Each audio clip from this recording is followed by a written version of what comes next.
Hello, children. Today, we're going to read a fairy tale from this treasury of fairy tales. We are going to read the story of Sleeping Beauty. The Sleeping Beauty. Long ago, a wise and loving king and queen ruled a distant land. They were very happy, but still they wished every day for a child to share their joy. One summer's day, the king and queen went down to the garden pond where it was cool. All around the water's edge were long cattails and beautiful water lilies. As the queen looked into the water, a large green frog jumped out. The frog looked at the royal pair and said, "My king and queen, you have ruled with fairness and kindness, and for that I will grant your wish. Before the year has passed, you will have the child you long for." With a great big splash, the frog disappeared into the water. Just as the frog had promised, a beautiful baby girl was born, and the king and queen ordered a celebration to welcome their daughter, whom they named Rosamond. A great feast was prepared, the likes of which the kingdom had never seen. The castle was decorated from top to bottom with streamers in blue, green, and gold. Court musicians wrote new songs to be played in the princess's honor. Invitations were prepped and prepared for nobility, landowners, artisans, shopkeepers, peasants, and the 13 fairies of the kingdom. Everyone in the land was asked to come. Well, almost everyone, for in the excitement and flurry, a mistake was made. One invitation was mislaid, and that simple mistake was to change Rosamond's life forever. At the height of the festivities, the fairies gave Rosamond a special gift. One by one, they approached the child and offered her a magical promise. As she grew in size, she would also grow in goodness. Just as the 12th fairy was about to present her gift, Mordra, the last and most powerful of all fairies, stormed in. It was her invitation that had been misplaced.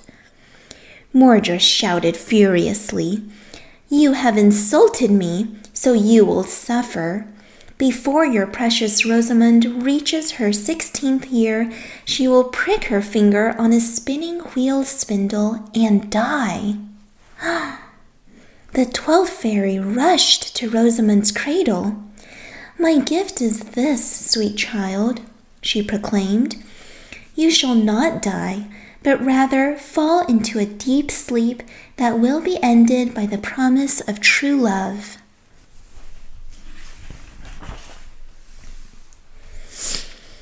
Years passed, and each day Rosamond grew to be more wonderful, just as the fairies had promised. She was sweet and gentle and quite beautiful.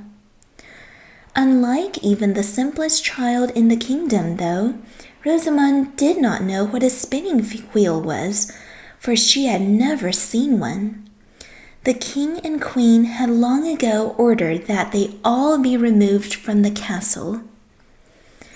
On the eve of her 16th birthday, Rosamond was exploring the palace as she was accustomed to doing, and came upon a staircase that went up an old tower. In a small room at the top sat a gentle-looking old woman at a spinning wheel, spinning the most delicate shimmering thread Rosamond had ever seen. Wow! What do you think will happen next? "Good day," said the polite Rosamond.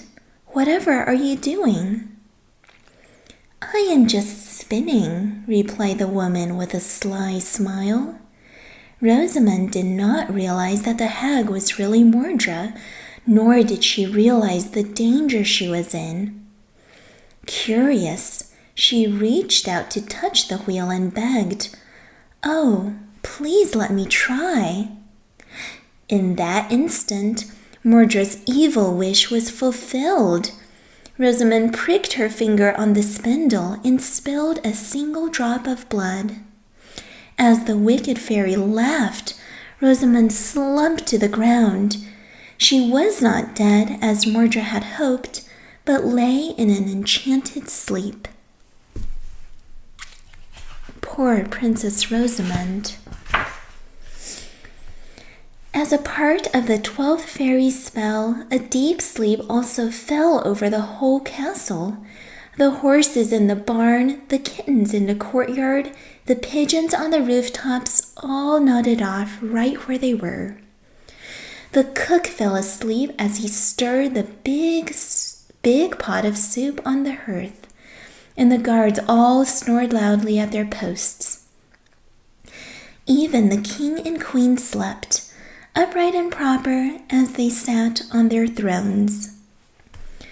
Mordred, angry that her plan had been thwarted, caused a giant thick tangled hedge of razor-sharp thorns to surround the castle.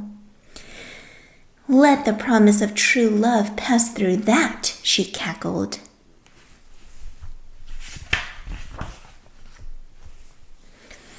From village to village, stories were told of the fairies placing Rosamond on a special bed as she lay in magical slumber. Many young men tried to reach Rosamond, but none could pass that thorny hedge. One day, a prince from a faraway land heard the story of the Sleeping Beauty. Prince Evan was a bold and adventurous young man, and something about the story aroused his curiosity. He did not know why, but he felt sure that he must find this princess, and he set off at once. After many days of hard riding, Evan came to a thorny hedge. As he reached out to push away the branch, flowers burst forth from every part of the hedge, and the branches parted to make a path to the castle. It seems like they're inviting him in. Evan rushed to the courtyard. To his amazement, every living thing in the castle was fast asleep. Over the purring kittens, around the snoring guards, past the sleeping king and queen, and up the tower stairs he ran. At the top, he found Rosamond asleep on her bed. Dazzled by Rosamond's beauty, Evan knelt down and gently kissed the girl's cheek. Rosamond's eyes opened, and the first thing she saw was the face of the prince. "You have broken the spell," she said, "and in you I see the promise of true love."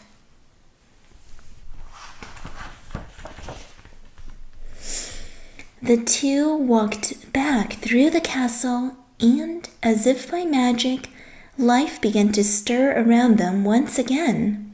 The kittens stretched and yawned. The horses rose clumsily, and then whinnied and switched their tails. The pigeons began cooing and flapping their wings. The cook resumed stirring his soup, while the guards stopped snoring and stood at attention. The king and the queen awoke to find Rosamond and Evan standing before them. The 12th fairy's gift had indeed come to pass. Rosamond and Evan were wed soon after, and the young couple departed for the prince's homeland, where they lived happily ever after.